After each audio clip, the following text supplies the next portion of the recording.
dia kasih tunjuk ayat dalam Kidung Agung.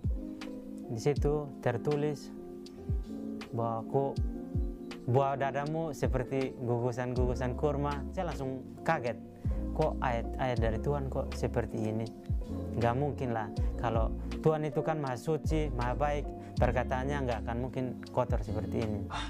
Kidung Agung pasal 5 ayat 16 ternyata untuk Nabi Muhammad SAW.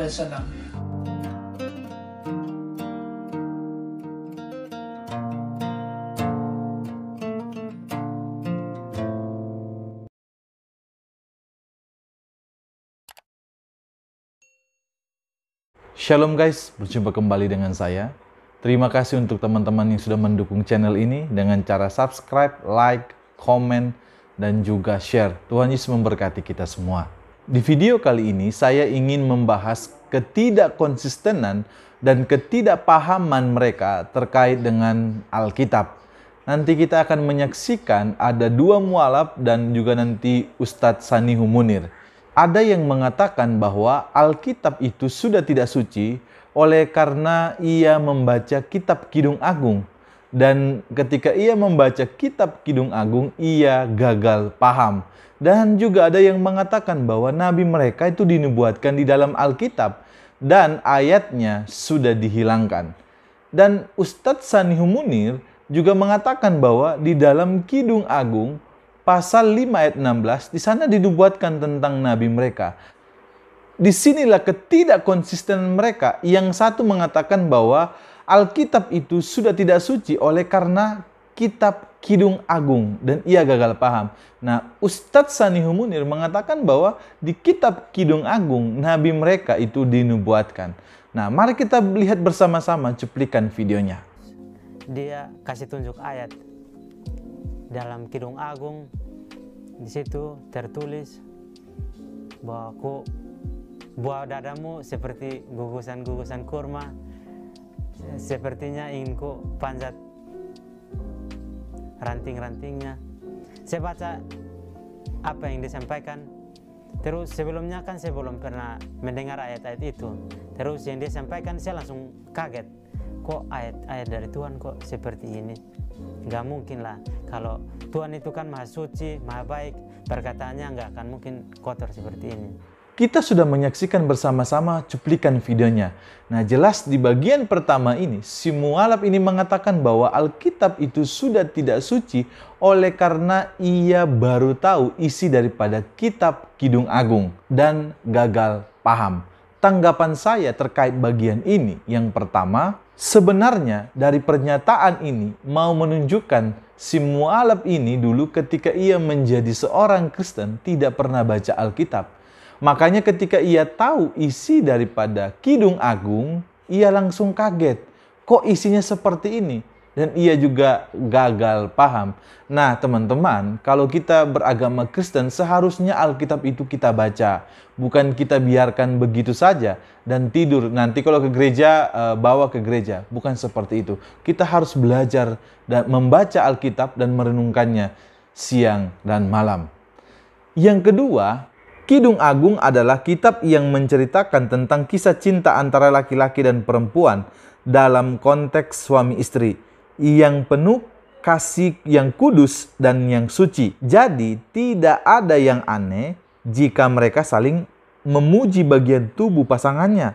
Jadi yang masalah itu adalah ketika pasangan suami istri memuji bagian tubuh orang lain. Nah, inilah yang salah. Yuk, mari kita simak lagi video berikutnya. Nah, suatu ketika, kenapa saya bisa mengenal Islam? Iya. Saya punya media sosial. Iya. Kebetulan waktu itu teman-teman di media sosial semuanya Islam.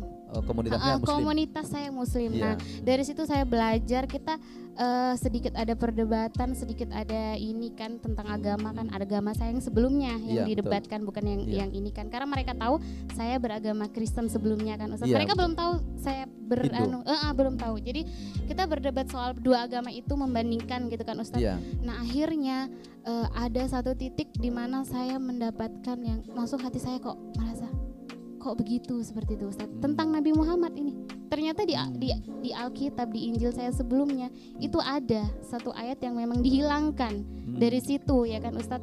Ustadz kan pasti juga tahu kan. Iya. Jadi ayat itu yang saya buka, saya baca dan saya menangis Ustadz. Saya merasakan bahwa ya ternyata ada informasi. Ada informasi seputar Nabi Muhammad ya, itu. Saya pikir Masya Allah. Nabi Muhammad itu ya cuman ya itu nabi mereka lah gitu kan. Nggak mungkin ada di Injil saya, di kitab suci saya kan seperti itu. Betul. Dan akhirnya saya mencari tahu terus menerus. Akhirnya saya mendownload Al-Quran pada waktu itu saat saya masih berstatus Hindu. Iya. Belum ini kan. Dan kebetulan ya mungkin Allah juga memberikan petunjuk ya Ustadz di setiap rumah tangga saya selalu terjadi ada konflik dan lain sebagainya dan akhirnya membuat hati saya berpaling kepada Allah waktu itu.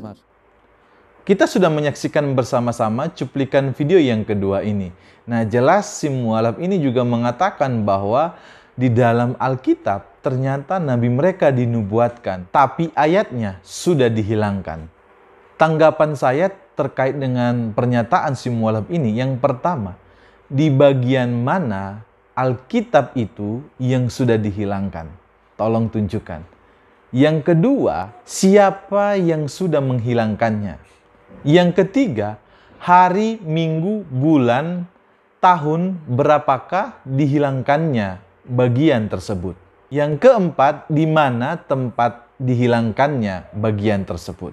Saya rasa dengan menyodorkan pertanyaan-pertanyaan ini, kalau si mualaf ini bisa menjawabnya, maka apa yang ia tuduhkan di dalam pernyataannya itu bisa benar.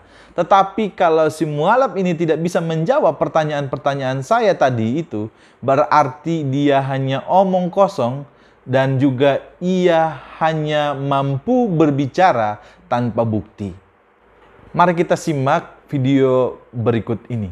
Selamat datang di kajian Kristologi bersama saya, Sanihu Munir. Topik kajian kita kali ini adalah Kidung Agung pasal 5 ayat 16 ternyata untuk Nabi Muhammad SAW.